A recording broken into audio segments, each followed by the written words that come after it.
Online session में आप सबका हार्दिक अभिनंदन है।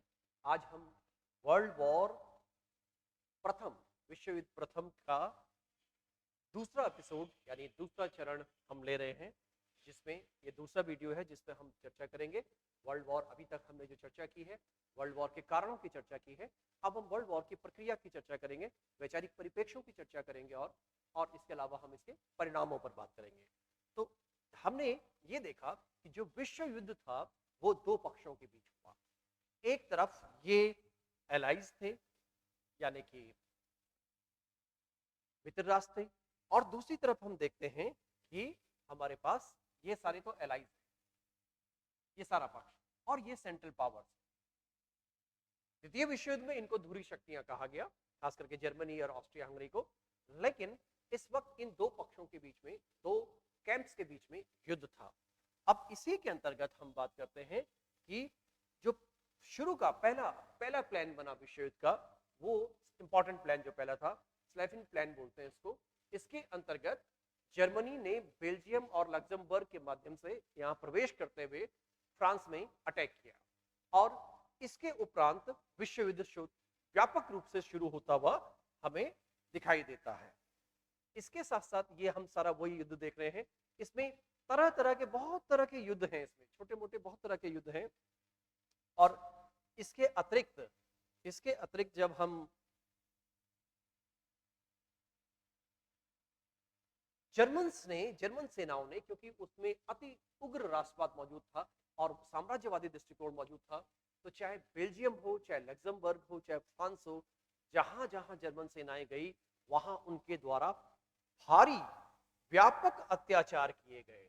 और इसी वक्त एक नया टेक्निक भी युद्ध की आई, जिसको बोला गया ट्रेंच वॉरफेयर, यानी ये गड्ढों में होने वाले युद्ध हैं। आप देख रहे हैं, आपके सामने एक चित्र है उस पीरियड का, गड्ढे बने, इसके बीच में सैनिक हैं, जगह जगह गड्ढे हैं, और इन गड्ढों में सैनिक हुआ करते थे।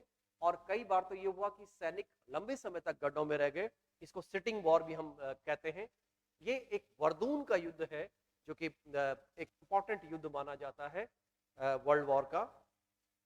ये सोमे का युद्ध है, सोमे नदी का युद्ध है, और जिसमें दोनों पक्षों के बीच युद्ध हुआ। ये पश्चिमी फ्रंट की बात कर रहे हैं। अब पूर्वी फ्रंट में जाते हैं। पूर्वी फ्रंट में जो जर्मनी की सेनाओं का युद्ध था वो हो रहा था रूस के साथ, और रूस की सेनाएं टैनिनबर्ग के युद्ध में निरंतर इनसे हारी थी। और तीसरा पक्ष आता है कि जो टर्किश पार्ट क्या था, टर्किश जो सेना है, यानी कि जो ऑटोमन एम्पायर की सेना थी, ये आपके सामने चित्र में दिखाई दे रहा है, वो फिलिस्तीन में एंटर कर जाती है। अब इसके अलावा जो मैंने अभी आपको बताया कि अलग अलग फ्रंट्स में युद्ध लड़े गए, तो वो कॉलोनियल फ्रंट्स भी हैं। जैसे कॉलोनियल फ्रंट्स का मतलब यहाँ पे है अफ्रीका में जो युद्ध लड़े गए, एशियाई भागों में जो युद्ध लड़े गए, मेसोपोटामिया में युद्ध लड़ा गया, ये आप देख सकते हैं। और जैसा कि अभी मैंने आपको बताया था कि इंडिया की आर्मी का यहाँ पर रोल रहा अंग्रेजों की ओर से, यानी कि इंग्लैंड की ओर से। ये एक सिख रेजिमेंट की छोटी सी टुकड़ी है, ये इस तरह से आ रही है। ये अफ्रीका में युद्ध लड़े जा रहे हैं, अफ्रीका में ब्रिटिश सैनिक हैं, ये युद्ध लड़ रहे हैं। इसके उपरांत जो लैंडमार्क है, एक्चुअली जब हम लैंडमार्क की बात करते हैं तो लैंडमार्क क्या आता है इस विश्व युद्ध का, वो दो रूपों में आता है। एक तो यूएस की एंट्री।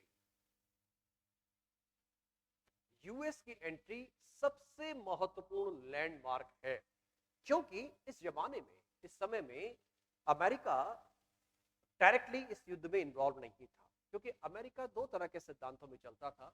एक तो ये था जिसको हम मुनरो प्रिंसिपल कहते थे, मुनरो का सिद्धांत कहते थे कि यूरोप के लोग हमारे अमेरिकी क्षेत्रों में हस्तक्षेप नहीं करेंगे किसी भी प्रकार का।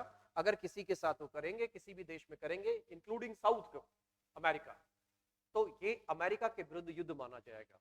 इसलिए अमेरिका वालों ने कभी इंटरफेयर किया नहीं। लेकिन एक महत्वपूर्ण घटना हुई, उस घटना को मैं पहले चर्चा करना चाहूंगा कि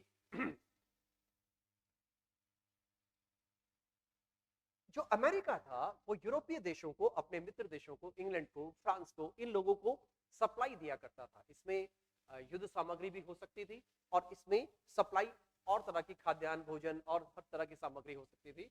तो इनके जो शिप्स जाते थे, इन शिप्स पर जो जर्मनी है, जर्मन सेनाएं, खास करके उनकी यू बोट्स जो थी, जो पनडुब्बियां थी, वो उनके साथ उन पर अटैक करती थी। उसी संदर्भ में एक ये बड़ा इंपॉर्टेंट चीज आती है, एक लूसिटियाना नाम का एक जहाज था, उस जहाज पर अटैक किया गया और जिसमें अमेरिकी सैनिक भी थे। तो ऐसी एक नहीं कई और घटनाएं भी हुई जिनके कारण से अमेरिकी सैनिक इस प्रोसेस में मारे जाते थे। नॉट सैनिक, सैनिक ही नहीं केवल कहे, सिविल लोग मारे जाते थे सैनिकों के साथ, तो क्योंकि अमेरिका के साथ सीधे युद्ध तो था नहीं, तो जो सिविल लोग मारे जा रहे हैं, इस कारण से अमेरिका में भी आक्रोश हो गया, वहां के सेनेट में भी आक्रोश हो गया और ये बोला गया कि हम अब युद्ध लड़ेंगे, और अमेरिका युद्ध में सम्मिलित हो गया। उसमें विल्सन, वुड्रो विल्सन यहाँ के राष्ट्रपति थे, जो कि बड़े डेमोक्रेटिक और आइडियल व्यक्ति थे, लेकिन उन्होंने अपनी सेनाएं यूरोप में भेज दी। और ये आप देख रहे हैं सामने मैप, इसमें इस पिक्चर में आप देख रहे हैं कि अमेरिकी सैनिक भी ट्रेंचेज में आ चुके हैं। अब इस बीच एक दूसरी महत्वपूर्ण घटना वर्ल्ड वॉर की होती है। रूस में इस बीच 1917 में 2 क्रांतियां हो जाती हैं। वर्ल्ड वॉर चल रहा था, वहां के लोग युद्ध नहीं चाह रहे थे, लेकिन वहां का राजा जो जार निकोलस द्वितीय था, वो युद्ध कर रहा था, जबरन युद्ध कर रहा था, जनता नहीं चाहती। इस बैकग्राउंड में रूस में 2 क्रांतियां हो जाती हैं, एक मार्च 1917 की बुजुर्वाई वर्ग की क्रांति और दूसरा नवंबर 1917 की लेनिन की बोल्शेविक क्रांति। बोल्शेविक का सिद्धांत मूल रूप से मार्क्सवाद पर आधारित था, जो कि वैश्विक क्रांति के पक्षधर थे, इसलिए वो राष्ट्रवाद की भी बात नहीं करते थे। इसलिए वो चाहते थे, उन्होंने जनता के अकॉर्डिंग सोचना शुरू किया और बोला कि हम युद्ध समाप्त करेंगे। और इसी कारण से लेटवस्क की संधि होती है, और इस संधि के, ये यूक्रेन के पास में ही है जगह, और इस संधि के अंतर्गत रूस विश्व युद्ध से अलग हो जाता है। इसको पूरा नाम इसका है ट्रीटी ऑफ ब्रेस्ट लिटोवस्क। ब्रेस्ट लिटोवस्क की संधि है ये, और इस ब्रेस्ट लिटोवस्क में हम देखते हैं कि करीब 35 से 37% तक जो भाग था रशियन एम्पायर का, वो जर्मनी को दे दिया गया या वो त्याग दिया गया। और खास करके जो रूस के जो रिसोर्सफुल एरियाज थे, जो मिनरल्स थे, जो ऐसे क्षेत्र थे, वो भी रूस को त्यागने पड़े, लेकिन वो युद्ध से अलग हो गया। ये दूसरी डिमार्केशन लाइन आती है, दूसरा टर्निंग पॉइंट आता है। ये आर्मी के एक सैनिक का उस जमाने में मोबिलाइजेशन है, जो आप देख सकते हैं कि एक सैनिक को उस वक्त कैसे रहना पड़ता होगा।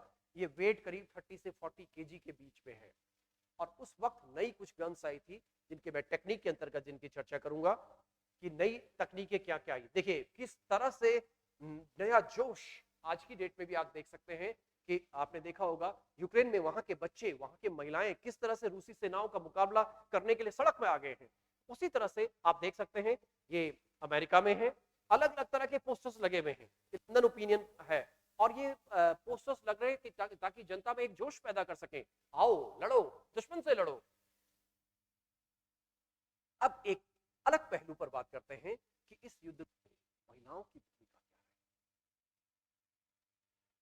अभी तक इस तरह के बिंदुओं पर सामान्य रूप से यूनिवर्सिटी की पाठ्य पुस्तक में उतनी डिटेल नहीं होती है, लेकिन ये देखना जरूरी है, क्योंकि इसको हम आदि दुनिया कहते हैं, महिलाओं की दुनिया को हम आदि दुनिया कहते हैं। और इस वक्त पहली बार ये हुआ कि महिलाओं को घर से बाहर निकलना पड़ा, क्योंकि पुरुष तो फ्रंट पर चले गए, यानी युद्ध लड़ने चले गए, इसलिए महिलाएं, फैक्ट्रियों में महिलाएं आ गई, सर्विस सेक्टर में महिलाएं आ गई। महिलाओं को अपने परिवार का पालन पोषण करने के लिए घर से बाहर निकलना पड़ा। तो ये जो बाहर निकले, आप देख सकते हैं आर्मी में भी महिलाएं आ गई। ये देखिए एक यंग लड़की है, और इसके रिक्रूटमेंट में ये नेवल ड्रेस पहने हुए है, और इनको प्रोत्साहित किया गया कि आप न केवल सेना में आए, बल्कि जितनी भी तरह की फैक्ट्रियां हैं इन सब में आए और अपना योगदान दें। ये आप देख सकते हैं कि किस तरह से अन्य जो फैक्ट्री वर्कर्स हैं, फैक्ट्री वर्कर्स के रूप में, स्पाइस के रूप में, एक ये फ्रांसीसी फैक्ट्री आपको दिखाई दे रही है। फ्रांस में एक बड़ी आम कहावत थी कि अगर 20 मिनट महिलाओं ने काम करना बंद कर दिया तो फ्रांस युद्ध हार जाएगा। ये इस काल में ये बहुत ही महत्वपूर्ण स्टेटमेंट है, जो इसमें महिलाओं के रोल को बता रहा है। इंडस्ट्रियल रिवॉल्यूशन और नई टेक्नोलॉजी, ये नई तकनीक आखिर क्या आई जिसके कारण हम विश्व युद्ध की बात कर रहे हैं और नई प्रणाली की बात कर रहे हैं। नई तकनीकें क्या थी जिसने इसका रूपांतरण कर दिया? वो देखिए, ये पहली बार आया, ये आप देख रहे हैं, ये टैंक है। ये हमारा प्रिमिटिव टैंक है, सबसे पुराने टैंक्स में है। वर्ल्ड वॉर में इन टैंक्स का इस्तेमाल किया गया। इससे पहले टैंक्स का यूज 19वीं शताब्दी में सामान्य रूप से नहीं होता था। ये आप देख सकते हैं, ये हम इसको यू बोट्स कहते हैं। जर्मनी ने एक प्रकार की पनडुब्बी विकसित की और ये बहुत ही खतरनाक किस्म की पनडुब्बी थी उस जमाने में। और इस पर आज की डेट में भी अगर आप यूट्यूब में देखने की कोशिश करेंगे तो यूट्यूब में आपको इस यू बोट पर आपको बहुत डिटेल मिल जाएगी। इसके अलावा फ्लेम थ्रोवर्स आए। फ्लेम थ्रोवर्स मतलब अग्नि की बौछार करने वाले जो यंत्र हैं। ये ग्रेनेड लॉन्चर, आप देखिए एक सैनिक ग्रेनेड लॉन्चर लेके बैठा है। ये ग्रेनेड लॉन्चर भी इस वक्त बिल्कुल नया आया था। ये आप देख लीजिए, ये तो सबसे खतरनाक काम हुआ।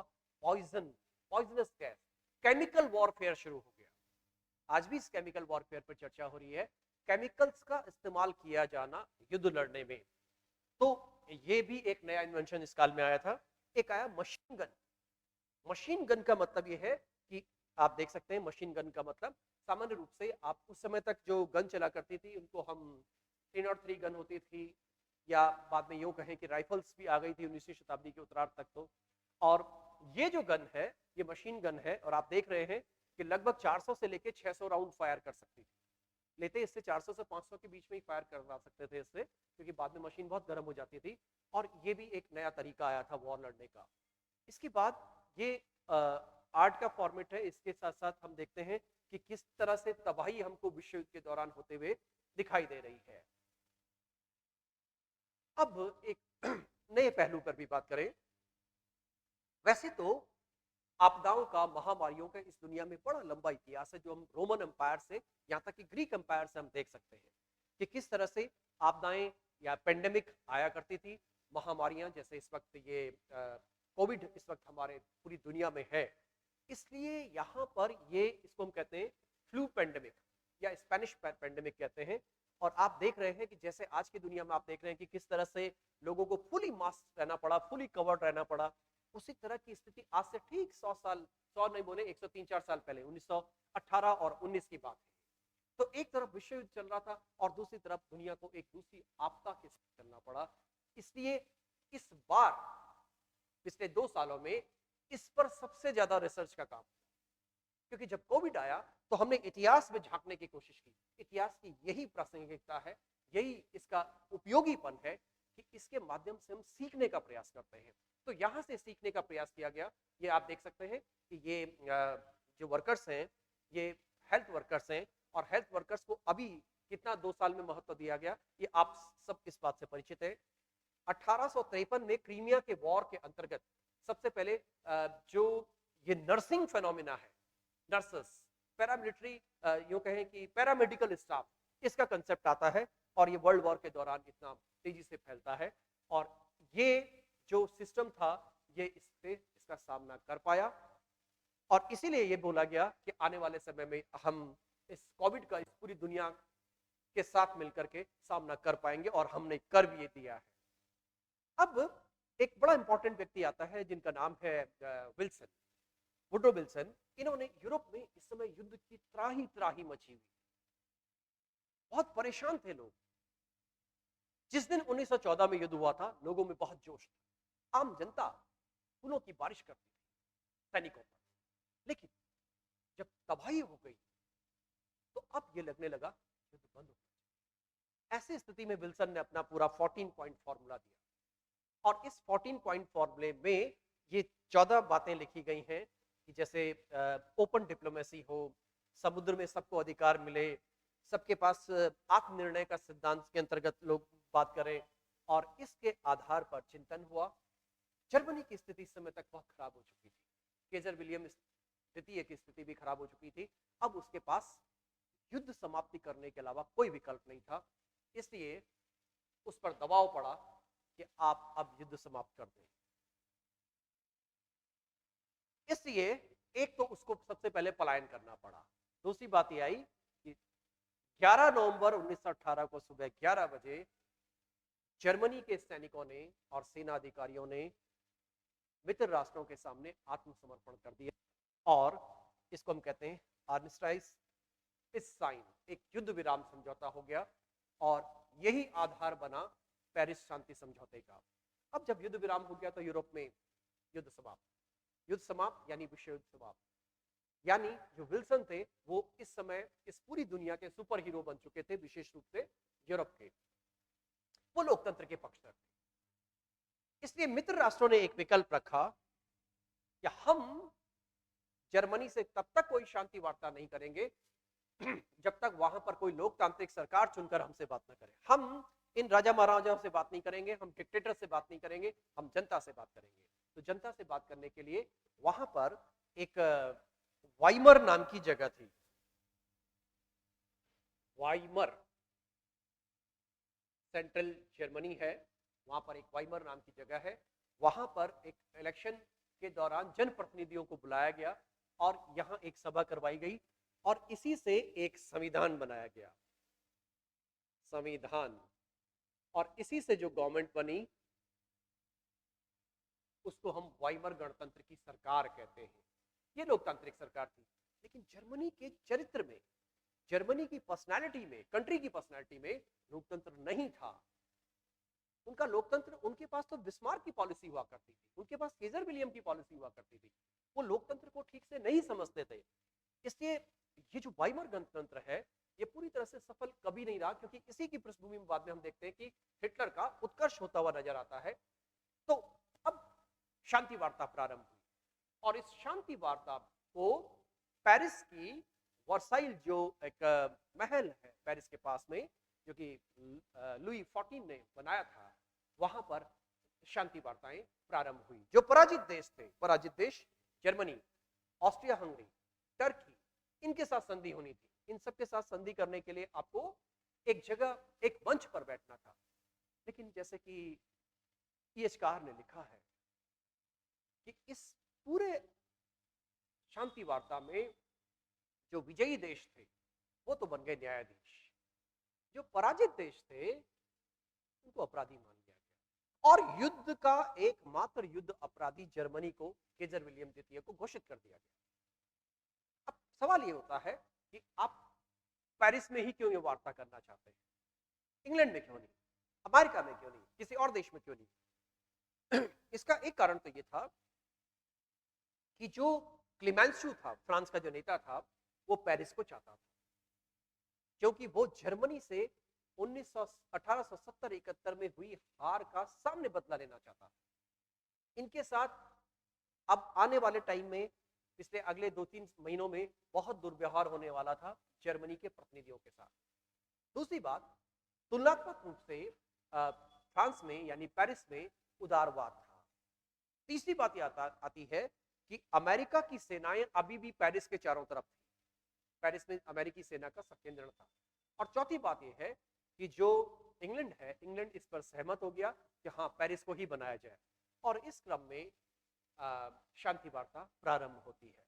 इस शांति वार्ता के दौरान एक उद्देश्य क्लीमेंसू को रखा गया। क्लीमेंसू का एक ही उद्देश्य था कि किसी भी प्रकार से हम जर्मनी को पंगु बना दें, किसी भी प्रकार से हम जर्मनी को पंगु बना दें। अब जरा इस बात को हम देख सकते हैं, क्या इसके आयाम रहे, क्या इसके परिणाम रहे। अभी तक तो सिंपली यूनिवर्सिटी के क्लासेस में तो हम सामाजिक परिणाम, आर्थिक परिणाम, राजनीतिक परिणाम की बात करते हैं, जनधन की हानि हुई। लेकिन थोड़ा सा इसके अलावा आज जो अध्ययन किया जा रहा है वो ये है कि इसका असर मनोविज्ञान पर क्या पड़ा, आम आदमी के मनोविज्ञान पर इसका क्या प्रभाव पड़ा, क्योंकि युद्ध व्यक्ति के मनोविज्ञान को प्रभावित करता है। ये एक नया पक्ष है। इसके अलावा एक बात आती है कि जो चिंतन था व्यक्ति का, धर्म संबंधी चिंतन पर अभी तक बल दिया जाता था, अब लोगों ने मान लिया ईश्वर नहीं, ईश्वर होता तो इतना अत्याचार, इतना अधर्म होता क्या, ईश्वर नहीं है। तो नए नए विचार, नई नई संकल्पनाएं डेवलप हुई। एक बात और जिसकी चर्चा अब आजकल होने लगी है वो है सांस्कृतिक पक्ष। सांस्कृतिक पक्ष जैसे साहित्य। इस काल में एक नवीन प्रकार का साहित्य डेवलप होने लगा और जो मानव के मनोभाव थे वो साहित्य में एक्सप्रेस होने लगे। अब सामान्य रूप से हमने देखा कि सबसे पहला उद्देश्य क्या था, राजनीतिक जो परिणाम आया इसका वो ये आया, जो राजवंश थे, राजवंश उनकी समाप्ति का दौर हुआ, राजवंशों की समाप्ति का दौर हुआ। जैसे आप जानते हैं जर्मनी में होहेन जालौन ये राजवंश चल रहा था जिसका राजा केजर विलियम द्वितीय था। केजर विलियम द्वितीय पलायन कर गया, उसको भागना पड़ा, तो यहां पर ये राजवंश समाप्त। दूसरे नंबर पर हम देखते हैं कि ऑस्ट्रिया में जो राजवंश था उसका नाम था हैब्सबर्ग। हैब्सबर्ग राजवंश भी समाप्त हो गया। अब ये दो मेजर राजवंश हैं जर्मनी और ऑस्ट्रिया में जो समाप्त हो गए हैं। तीसरा जो इंपॉर्टेंट पक्ष है वो ये है रोमनोव। 1917 में यानी महायुद्ध के दौरान, इस ग्रेट वॉर के दौरान ये राजवंश भी समाप्त हो गया। तीसरी बात। अब चौथी बात पर आए। चौथी बात ये आती है फोर्थ। 7वीं 8वीं शताब्दी से जो एक कंसेप्ट चल रहा था जिसको हम कहते थे खिलाफत, इस्लामिक दुनिया में कंसेप्ट था खिलाफत का, खलीफा और खलीफा की संस्था को कहा जाता था खिलाफत। तो ये इस खिलाफत के अंतर्गत जो संस्था बनी थी उस संस्था को 1924 में तुर्की के सैनिक नेता जो कि इस वर्ल्ड वॉर का एक हीरो रह चुका था उसने इसको समाप्त कर दिया और खिलाफत भी समाप्त। ये वॉर अब ये मैसेज दे रहा, आज इसको हम टोटलिटेरियन वॉर के रूप में पढ़ते हैं, इसने समग्र रूप से कैसे प्रभावित किया पूरी दुनिया को। ये मैसेज दे रहा है कि लोकतंत्र का दौर शुरू हो चुका है और राजतंत्र समाप्ति की ओर। एक बात ये आती है।